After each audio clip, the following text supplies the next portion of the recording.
The city you consider as home is never so attractive as when you return to it after long and difficult times in other parts of the world. My name is Dr. John Watson. I had served and been wounded in the more remote regions of Afghanistan and had been discharged from the army with specific instructions to rest. The sight of London again was already working its soothing tonic. As I rode through the familiar streets, I never suspected that a chance introduction would lead me into the most amazing adventure of my entire life. Watson, old man! Hello, how have you been? It's good to see you. Not as well as you, obviously. You look great, old man. Heard you were wounded.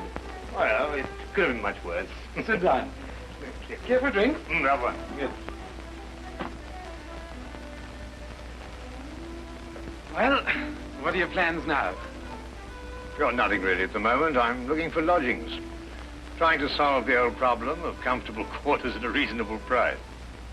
That's odd. You're the second man today that's used that expression. Really? Who's the other? Well, you wouldn't know him. He's doing some work in the chemical laboratory at the hospital. Might be interesting. Yes, well, I wouldn't mind sharing a flat with somebody if he was all right. Well, Anything wrong? Oh, no. He's rather strange. Well, what's wrong with him? Oh, nothing wrong with Holmes. That's his name, Sherlock Holmes. Well, when I saw him this morning, he was doing some research with a corpse. Oh, what was he doing? He was beating it with a stick. I beg your pardon? Did you ring, sir? 2 shillings, please. Very good, sir. What did you say this Sherlock Holmes fellow was doing? He was beating a corpse with a stick. Oh? What in heaven's name do you want to do that for? He wanted to find out if it was possible to inflict a bruise on a body after death. Why? You know? Did you ask him? That's another strange thing about this Holmes. Somehow, one never thinks to question him.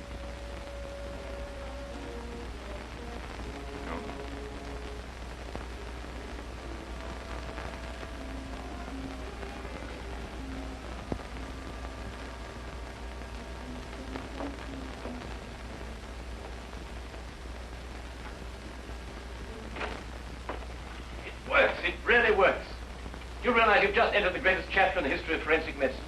You're Dr. Watson. Yes, I am. What works? A foolproof test for hemoglobin. You realize what this means, of course? No, I don't. You must be Sherlock Holmes. It will create a revolution in criminal investigation. Yes, I'm Holmes. How did you know I was Watson? Because you've just come back from Afghanistan. How do you do? How you do?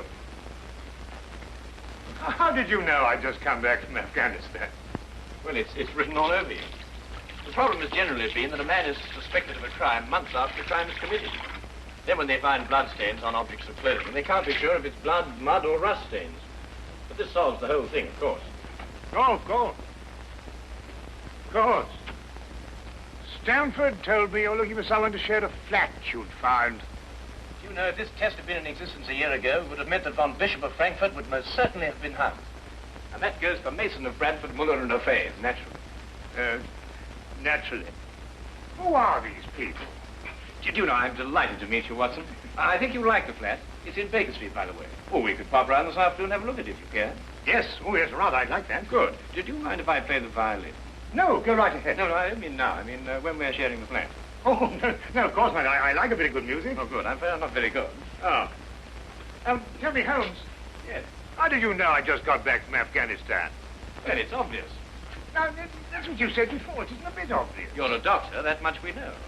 But with the air of a military man, therefore an army doctor. You've acquired a sunburn. I know it's not your natural color because your wrists are white. Your eyes tell me that you've recently been ill. I'd say some sort of tropical fever. You use your left arm stiffly as though you'd sustained a wound. Now the problem becomes, where would an army doctor have contracted a fever, sustained a wound? The answer, my dear Watson, is in the present campaign in Afghanistan, naturally. Naturally. Of course, it's obvious. Naturally.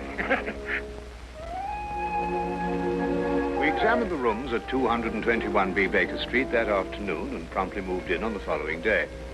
I had, at this point, known Sherlock Holmes for only 24 hours. But the man's fantastic powers of perception, coupled with the almost unpredictable personality I'd ever encountered, kept me in a state of constant surprise when I wasn't being shocked. It was unbelievable the things he knew and the things he didn't know. Now, really, my dear Holmes, you mean to tell me you didn't know that the Earth moved round the sun? Really? But every school child knows that. Well, now I know it, too. And I shall promptly proceed to forget it. But why? Yes. Why? Why should I remember it? Well, because it's a natural phenomenon. Well, is it important? Does it affect us? If you told me the Earth went round the moon, would it make any possible difference to our way of life? Well, to put it that way, no. Then it's useless information, and I shall do my best to forget it. I advise you to do the same. At times, I thought the man was joking and simply having a bit of fun at my expense. But I soon learned that he was in dead earnest. I also, unknown to him, made a brief classification of the man's knowledge. Literature? Nothing. Philosophy? Nothing. Astronomy? Nothing. Politics? Disinterested. Botany? He knew everything there was to know about poisons and absolutely nothing about practical gardening. Chemistry? Profound. Sensational literature? Without question, Sherlock Holmes knew the details of every horror perpetrated in the last 100 years.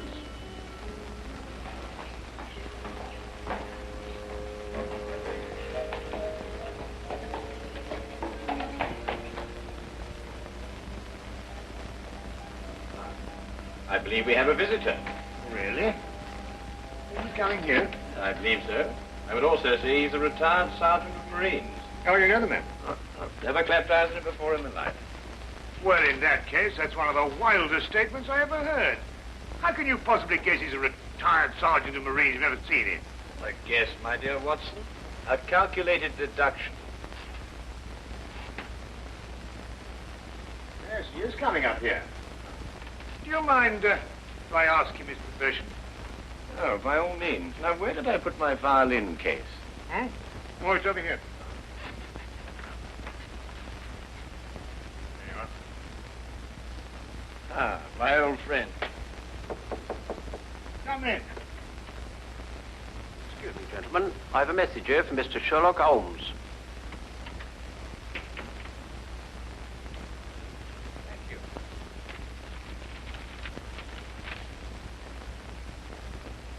Excuse me. Sir? Do you mind telling me your occupation? Not at all, sir. I'm a civil servant employed by the police department. Thank you. I just wondered. Not at all, sir. How long have you been with the police department? Just a year, sir. Before that, I was a sergeant in the Marines. Good day, gentlemen. How did you know? An interesting letter, Watson. A very interesting letter. Perhaps you'd like to come with me. Where? To catch a murderer, of course. Of course.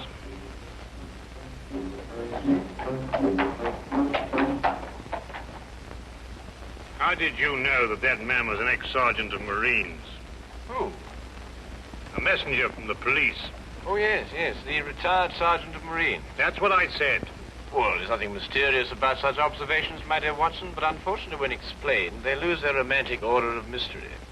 My decision was based on observation and logical deduction. The man had a large anchor tattooed on the back of his hand. This was visible from our window. I admit I didn't notice it at the time, but since you mention it, I think there was an anchor. Oh, there was indeed. He also wore regulation sideburns and had a slight nautical roll. Thus, I judged him a Marine. Oh, guess, I grant you, but only a refinement of guesses one makes every day. Don't be so disgruntled, Watson. Test your own powers of observation. We are entering the perfect situation. Oh, what are we entering? A house that holds a murdered man.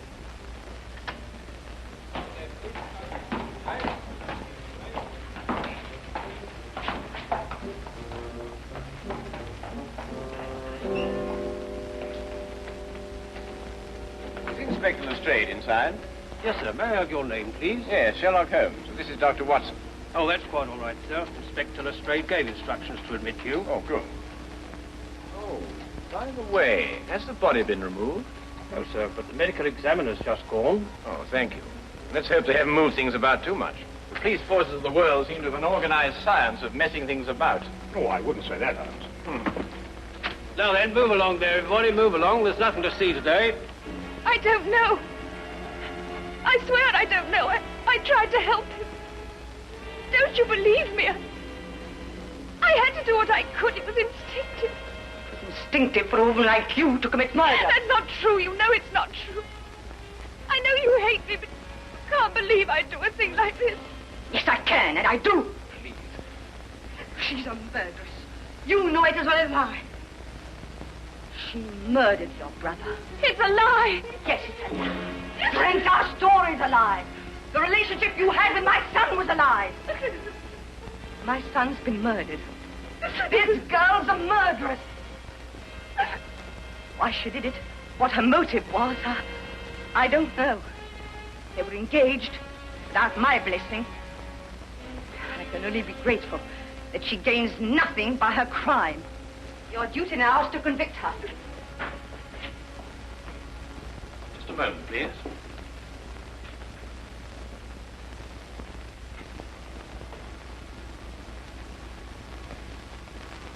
Notice the angle of incision, Watson. Yes. Well, the force of the blow and the general penetration of the upper region of the chest. How long would you estimate before loss of consciousness? Well, it's difficult to say. 30 seconds? Minutes? Oh, between the two. I see. And death? Shortly thereafter. 2 minutes? 3? 3 or 4, I'd say. Thank you, Watson. All right, take him out. Forgive the interruption. I would prefer to have been invited before the body had been moved. I thought you'd be interested, Holmes. Oh, thank you, Lastrade.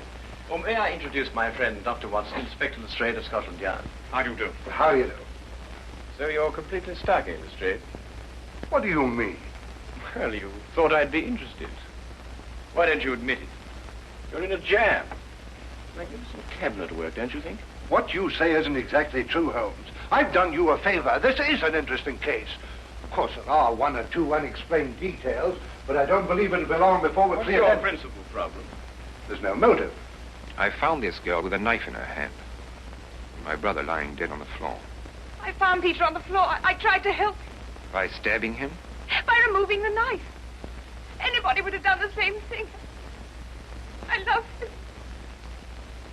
Oh, my dear young lady, there's no cause for you to alarm yourself. No one's accusing you of what happened.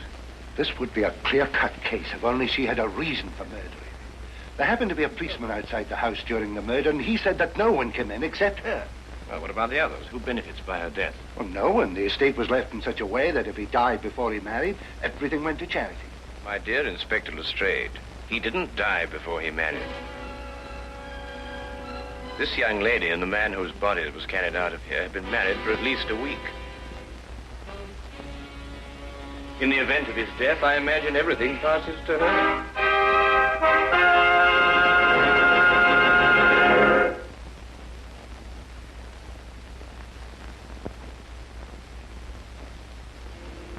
And now we return to the case of the Cunningham heritage. How did you know they were married? Weren't you?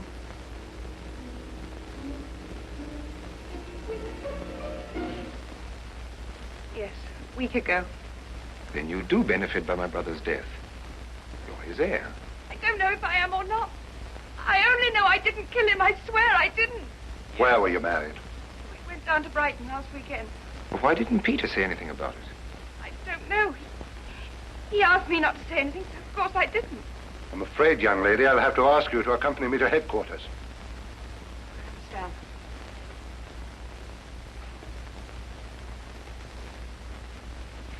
Excuse me, Inspector. I think I should tell my mother. Oh, yes, of course. Tell me, Holmes, how did you know they were married?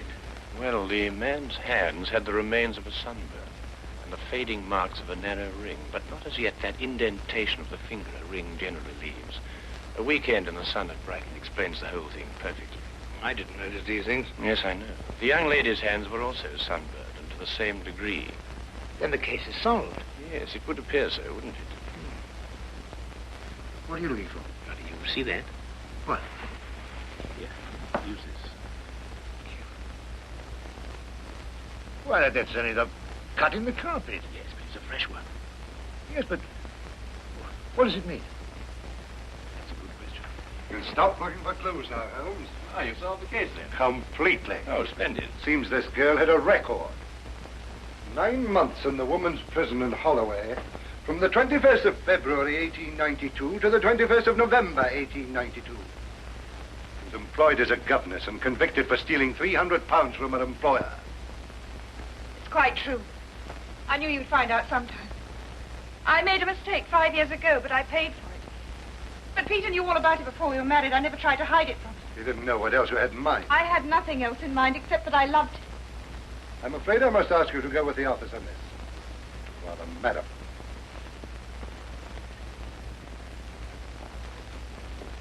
Well, that's how I like my cases. Fast and simple. Oh, indeed. You must tell me some more about it. Well, there's nothing to tell, really. Her story was that Peter asked her to call here at 10 sharp. She arrived, found the door open for her, came in here and found him writhing on the floor with a knife on his chest. She screamed, pulled it out, and just then Brother Ralph walked in. Peter died without saying another word. So she stabbed him for the inheritance and was caught in the act. Simple. Well, falling off a log. Couldn't be simpler, could it, Watson? Well, I still think it's a tragedy. Yes, but in my job, Dr. Watson, we run up against it all the time. Scar? No, thank you. Well, I suppose you've had some amazing adventures. Yes, but one learns to have a real philosophy of life and get a good perspective. Yes, I suppose. But just the same, I think it's a pity. Just another case of a clever girl being too clever.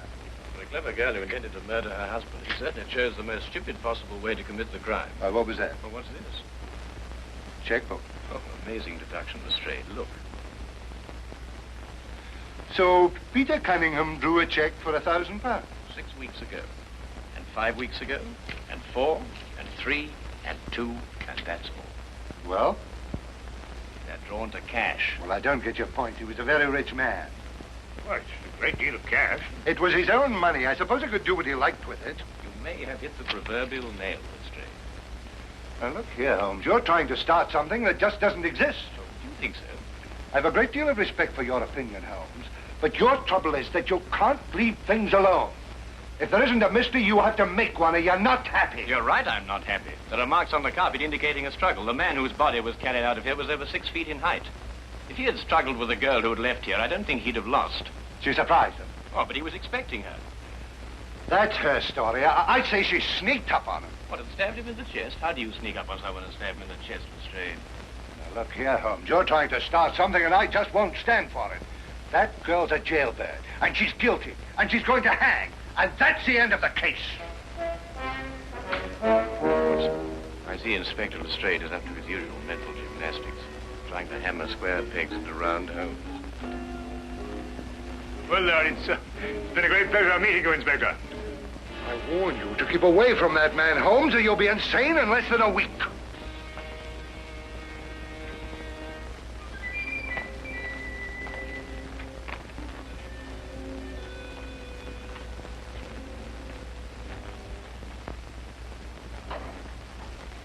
What time is it? Oh, 10:30. Perhaps you'd like to take a little stroll with me. Why? I'd like to investigate this afternoon's affair a bit further. Oh, yes. I'd like that. I thought you'd forgotten about it. Not at all. I've been thinking about it all evening. Shall we go? Then we must exchange our thoughts en route. Where are we going? To the Cunningham house. I didn't know you'd made an appointment there. I didn't. Oh, well, who do you expect to see? No one, I hope. Well, I'm terribly sorry, Holmes, but I'm afraid I don't understand what you mean when you say you want to go to the Cunningham house and you just... You can't do that. What? Well, you can't break into the house. Why not? It's against the law, that's why not. Why, if we're caught... That's it. What is? If we're caught. But that makes no difference. It makes no difference at all. The thing is, if we're caught, it's against the law.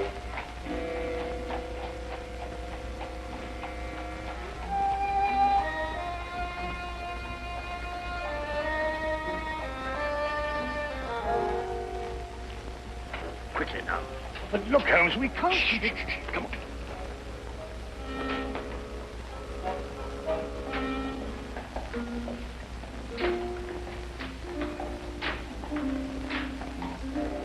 Good evening, Inspector. Good evening, Sergeant. Everything all right? Yes, sir. I just thought Sherlock Holmes might have dropped by. Where'd you get the key? Oh, the key's a burglar's too. A burglar's too? Is the street clear? Yeah.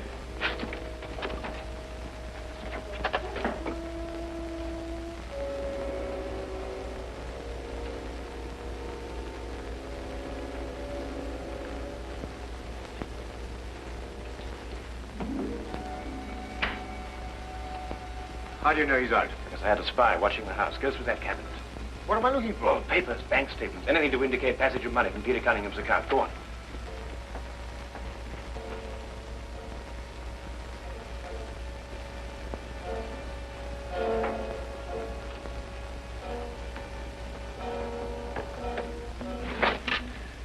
It's absolutely ridiculous. Looking for something and you don't know what in order to catch somebody and you don't know who. Quite ridiculous. Nothing over my side. Keep looking. Who do you think's got it? Whatever it is we're looking for. Why did Peter Cunningham try to hide the fact of his marriage? A week or a month would remain indifference as far as his mother was concerned. She would never have consented to his new bride anyway.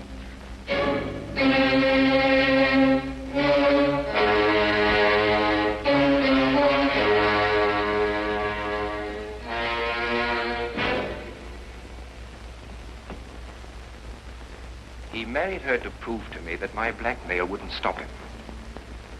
And then he withheld the fact in order to give me 1 week to clear out of the country before he exposed me.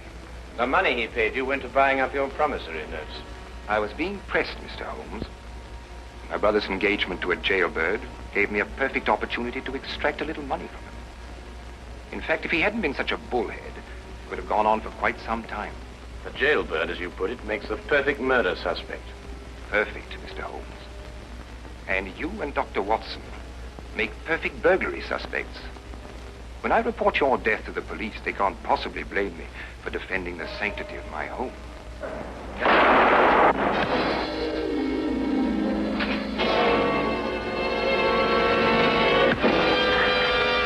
Well done, Watson.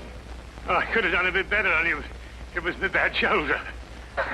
Quite all right, Watson. Think no more about it. So that's our murderer. Yes, the only possible one, of course. Only a man could have struck that blow. Peter died, as you say, within 3 or 4 minutes. And there was a bobby outside the whole time. Yes. Crystal clear. No, it's completely obvious. Well, what do we do now? What's going on here? Who fired that shot?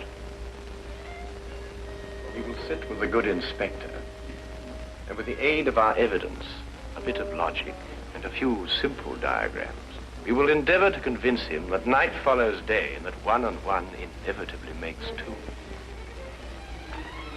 How did you two get in here anyway? Now, Inspector, calm yourself, calm yourself. Come, sit down. Now, there's a good fellow. Sit right here. Now, you see, we have a great deal to talk about.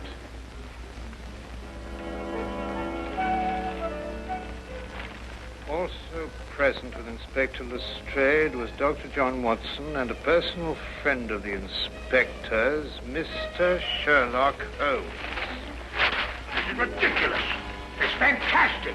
This isn't the way it happened at all. This will revolutionize investigation, Watson. This whole account is a lie. Fingerprints, Watson. That's the coming thing. Oh, nonsense. What are you going to do about this? A bit more research. Here, give me your fingers on this sheet of paper. Oh, were you going to sit there with these disgusting little smudges and let them get away with this? Beg your pardon? Well, I won't. They're going to hear from me. Brilliant Inspector Lastrade, indeed. Why, it took you 3 hours to convince that bonehead. I don't know. Never in mind his life either. He just said he was innocent.